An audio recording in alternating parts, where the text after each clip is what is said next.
الدین النصیحہ۔ السلام علیکم ورحمۃ اللہ وبرکاتہ۔ ہمارے 4 ساتھیوں نے اس تعلق سے یہ سوال کیا ہے کہ کیا اسلام ہندوستان کے اندر صوفیہ کے ذریعے سے پہنچا، بالخصوص اس میں نام ذکر کیا گیا ہے خواجہ معین الدین چشتی رحمۃ اللہ علیہ کا، تو آپ اس پر روشنی ڈالیں۔ اور یہ چاروں سوال ایک ہی معنی کے ہیں۔ ایک ہی معنی جی۔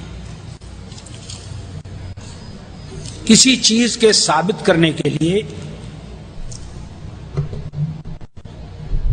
تاریخ کی سچی شہادتیں، سچی گواہیاں چاہیے، اور اس کے لیے پورا پروف چاہیے۔ آپ جانتے ہیں کہ کوئی بھی چیز پروف کے بغیر کسی دور میں قبول نہیں کی جا سکتی، کبھی بھی نہیں۔ میں نے ابھی آپ کے سامنے تفصیل سے یہ بات بتائی ہے کہ اسلام کا تسلسل کن مراحل سے گزرا، اور ایک مرحلہ میں نے بتایا تھا جو ماوراء النہر یعنی بخارا وغیرہ کے راستے سے آیا، اس میں کچھ صوفیہ کا دخل تھا۔ ان سارے لوگوں کی تاریخ ہمارے سامنے ہے۔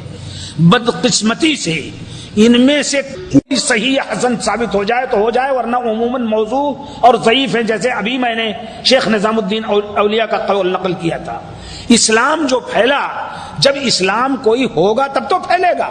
ان صوفیہ کے پاس اسلام کی صحیح شکل نہیں تھی، بلکہ شکل یہ تھی کہ ہندوستانی جوگ جو ہندو اور بدھسٹوں میں اور ہندوؤں کے خاص طور پر سناتن دھرمیوں میں، ہندوؤں میں 4 طبقے ہیں۔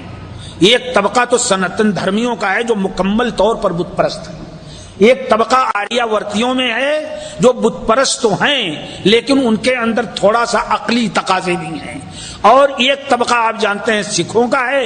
وہ سکھ اس اعتبار سے ہندو ہیں کہ وہ بھی اپنے مردوں کو دفن نہیں کرتے ہیں، ان کے یہاں بھی 10 گرو ہیں۔ اور چوتھا طبقہ جینیوں کا ہے، جو لوگ کوئی بھی یہاں تک کہ ناک پر کپڑا باندھ لیتے ہیں تاکہ کوئی کیڑا آ کر کے، جراثیم آ کر کے مر نہ جائے، مگر کہیں مظلوموں کو قتل کرنے کا معاملہ ہوتا ہے تو نہیں کوئی گناہ ہوتا ہے۔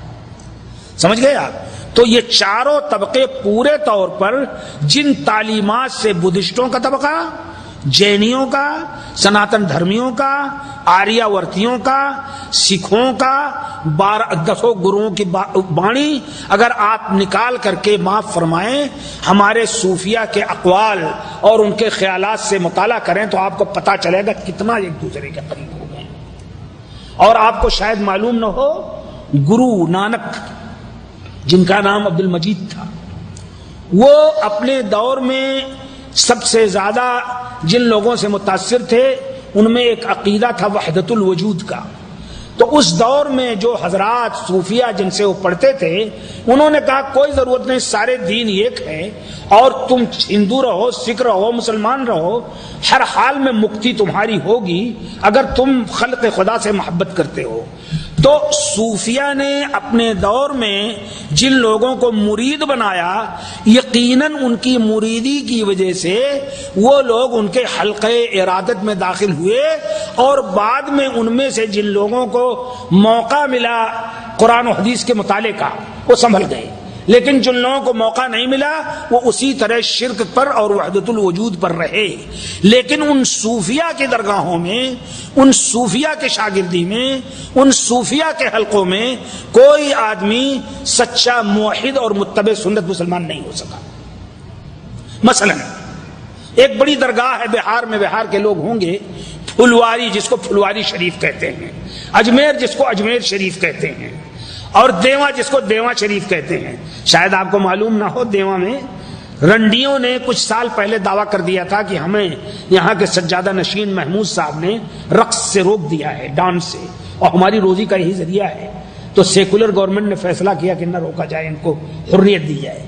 تو میں علامہ شبلی نعمانی رحمۃ اللہ علیہ کا ایک عجیب واقعہ ہے، مولانا آزاد سے انہوں نے بتایا کہ وہ گئے تھے نظام الدین اولیاء کی درگاہ میں، تو نظام الدین شیخ حسن نظامی دہلوی رحمۃ اللہ علیہ بہت بڑے ادیب تھے، اور وہ ناچ جائز قرار دیتے تھے، رنڈیاں بھی آتی تھیں۔ تو علامہ شبلی نعمانی ادیب تھے، باذوق تھے، غزل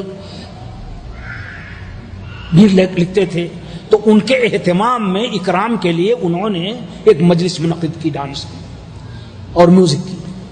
اب وہ اتفاق سے کہیں فوٹو میں یا کسی میں جو ڈانسر تھی رنڈی وہ جانتی تھی اور وہ منسوب تھی اہل سنت والجماعت کی طرف، یعنی شیعہ نہیں تھی. تو جب وہ آئی تو کہا واہ علامہ شبلی کیا آپ نے الفاروق لکھی، کمال کر دیا. تو علامہ شبلی کہتے ہیں مولانا آزاد سے کہ میری آرزو ہوئی اس وقت کہ کاش یہ زمین پھٹ جاتی اور میں اسی میں دفن ہو جاتا. تو مقصد یہ ہے کہ یہ ماحول جس میں اس انداز کی چیزیں ہوں، اغانی، میوزک، جہاں حدیث نہ ہو، جہاں قرآن نہ ہو، جہاں سیرت سلف نہ ہو، اور جہاں پورے طور پر گرو نانک سے سارے لوگوں کی تقدیس ہو، اور جہاں یہ تصور ہو سارے ادیان ایک ہیں، وہاں اسلام نہیں پھیل سکتا ہے.